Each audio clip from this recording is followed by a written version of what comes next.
When you look back on this, were there red flags that you missed? Were there things that if you had this to do over again, you would see something that you didn't see? Because I've been through the timelines. I've been through everything about this, and this is just a tragic ambush. And I'm you tell me. There were no red flags. There was no outward sign. I knew that there had been some boy drama that had started Tuesday evening, um, that had continued through the week.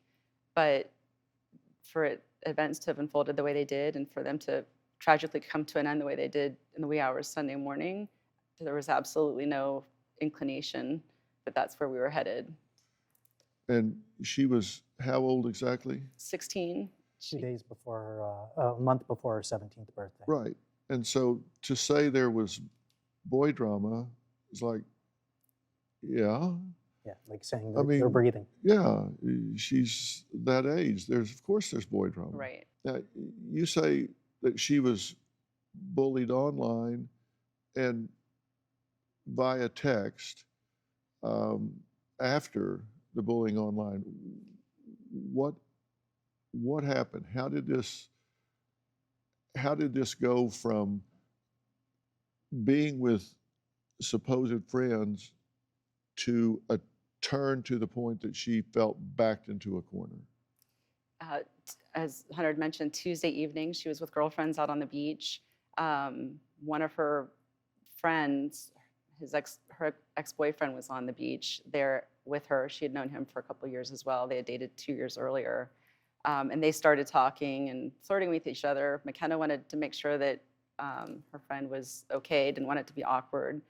Had asked her if she would be okay with them talking Wednesday evening when a group of them went to the causeway.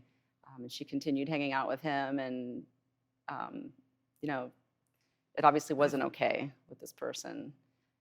She went and spent the night with a couple of the girlfriends that evening, and they dropped her off at our house on Thursday. Later on that evening, she started getting a barrage of texts and phone calls from the girl with the ex-boyfriend. She tried to kind of distance herself and not respond. Friday evening, she sent a text to this person saying that, if I crossed a line, I'm sorry. She sent that for her, just so that she'd feel better, kind of park it there. It didn't matter how she responded, but she was, owning it if she crossed the line.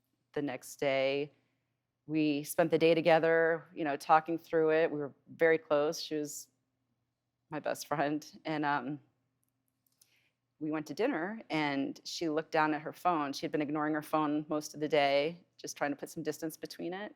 And she looked at her phone and the Snap map. She looked down and she saw the 4 friends that had been sending her texts and phone calls and, snaps. They were all together at her friend's house, just a short ways from our house. And they'd come from fair distance all to be together. You said this is just a few intersections away. Yeah, like 5 traffic lights away. Yeah. So she saw on the Snap map that they were all together, and her face just kind of went white. Like, I feel like that was a turning point for her. She had been getting all of these, correspondences and trying to ignore them. She saw that, and she just, we went home that evening. We watched a movie together, again, just talking, and she decided that, we were going to church the next morning. She said she was going to go upstairs and wash her hair and clean up her room. And she might be back down. She didn't come back down, and I didn't think anything of it because, I'd see her the next morning for church. And I went upstairs the next morning and opened the door, and she was on the ground face down, and I thought she was sleeping. She could sleep anywhere. She truly could sleep anywhere. And so I didn't realize initially what I was looking at.